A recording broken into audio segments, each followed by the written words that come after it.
is concerning, as it reduces potential growth and the ability to grow in a manner that mitigates the impact of rising debt service costs on the broader fiscal. The government should also explore innovative financing mechanisms, such as public-private partnerships, to fund infrastructure projects. It is critical to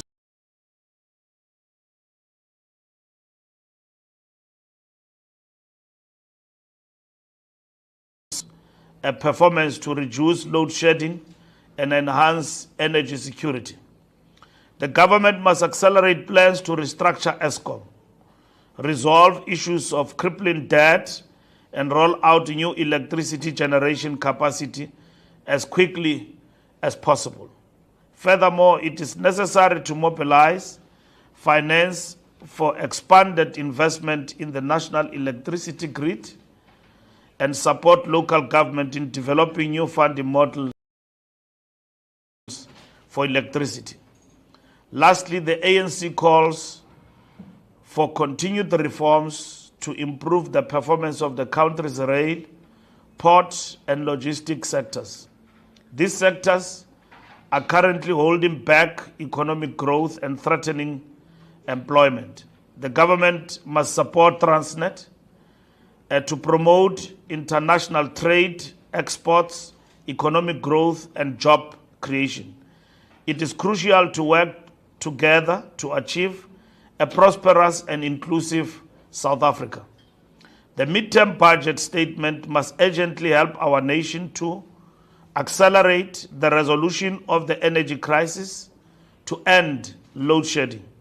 This can be achieved by investing in renewable energy and promoting energy efficiency. Boldly mobilize social partners around economic reconstruction and recovery to increase job creation, investment, and empowerment.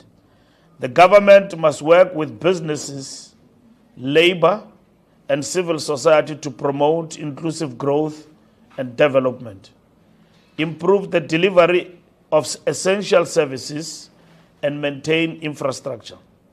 The government must prioritize the maintenance and expansion of critical infrastructure such as roads, bridges, ports, and airports to support economic growth and development. With these measures, we can secure the future of South Africa by promoting economic growth, creating jobs, improving public services, and building a fairer society. The ANC urges the government to take immediate action and prioritize the needs of the people to ensure that we consolidate the gains of democracy and create a better life for all. Thank you very much. Thank you very much, SG, for that statement. I know that there are many members of the media, our media colleagues, who are already at the second floor of the City Hall for the lockup with the National Treasury. And they've also asked for us to share the live feed so that this message is absorbed at that level. But at this point, I'm going to open it up for the media who may have a question or two for the Secretary General. But that is our message. Please go ahead, my brother, and introduce yourself. Christian de Plessis from Netwerk 24. SG, do you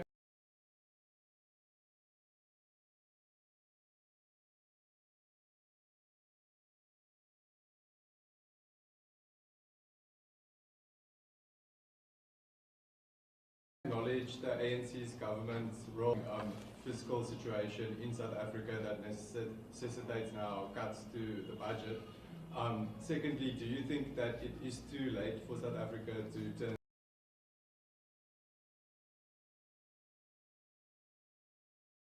the fiscal situation around? And then just thirdly, what is the ANC's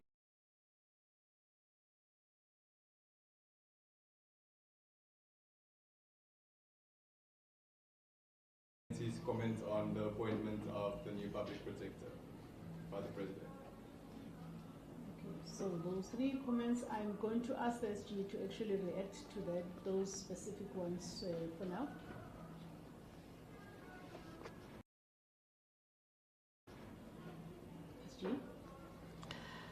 SG? First, we welcome the appointment of the new public protector. As you all know, that office faced a number of challenges over the years. Now that all matters have been addressed, impeachment has been undertaken, Parliament has pronounced unanimously, in majority, for the new public protector. And the President have done the honors this morning, and we welcome that for stability and the strengthening of these arms, Chapter 9 institutions, particularly the public protector. And we wish Advocate Koleka well, and to really bring back the status of that office, and that do what it is necessary without fear or favor. Hold public representatives and everyone else accountable, and take decisions in relation to what is expected from her and the office in protecting the interest of the public. When you govern, you face with a number of challenges, and one of the challenges that we actually faced in terms of our fiscal situation is that there's been steady implementation of reforms which must be expedited in order to unlock economic growth. There's also been steady resolve of the social compact between business and labor. And now that at the sector level, in terms of this social compact, partners have found each other. We have seen positive spin-offs in terms of the economy. Of course, as the economy expands, is facing with new challenges. And we believe that the MTPBS statement will address reprioritization as opposed to austerity measures in order to mitigate the collapse of the fiscus in relation to our ability to deliver for our people. And we look forward to the MTPBS statement to be balanced and be in a position to mitigate our situation in order for the government to continue to implement and realize its objectives of ensuring that there is economic growth, and at the same time we meet the basic needs of our people, which we have stipulated as investing and protecting social protection, particularly for vulnerable groups, but at the same time unlock the potential in terms of our SOEs and work with other partners to ensure that our ports and at the same time rail and logistics and freight in the country is brought to the pathway which is acceptable to all. Thank you very much. Thank you, SG. I've got another question there from my colleague at the back. Please introduce yourself as well. Is it me? Yes. So Wendell from Reuters. SG, I just wanted to check. You mentioned Transnet a couple of times. Has NEC or the ANC been taken into confidence by the finance minister, or can we expect a bailout of Transnet in this budget? Generally, can you give me a sense of how the ANC feels about these bailouts for underperforming SOEs? When we do bail them out, invariably it is the education, it is the health services that get impacted by the reprioritization of resources. And then thirdly, the notion of the public-private partnership. I mean, this has been a long-standing policy. Can we expect, the triple P versus privatization, which has been a kind of a sway word in ANC circles for time immemorial. But is that now the way to go? Simply because they can invest the money that the fiscus potentially doesn't have. Can we look for? Are we seeing a move a more clearer move towards privatization of our SOEs from the revenue department. Okay? What do you want to know about Transnet? Are they going to get a bailout, AG? Okay. Thanks. And would the ANC support something like that? Because you mentioned Transnet quite a bit, they are struggling a little bit. SOEs have been getting bailouts. Is that something you guys would support? First, the notion of the triple Ps. The rail policy speaks to working together with private sector to realize the full potential of the rail network to deliver on our policy of moving goods from road to rail. In that regard, we talk about public-private partnerships, which is a policy that has been accepted by all and is now supposed to be implemented by government. And we are already in the process of implementing corporatization of the TNPA. And in this particular regard, that on its own will then unlock the full potential, including the expansion of our ports. As you would have seen that Durban dropped from number 1 to number 3. And we believe that with working with others in terms of public-private partnership, we'll go back to our number 1 status.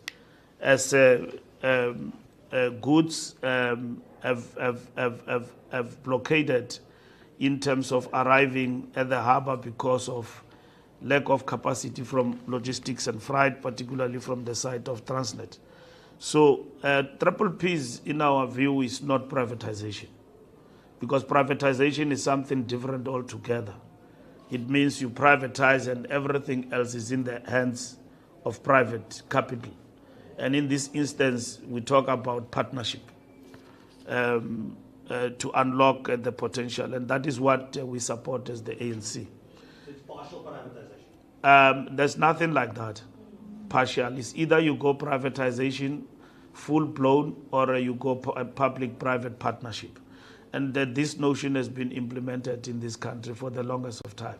And we can give countless examples about it.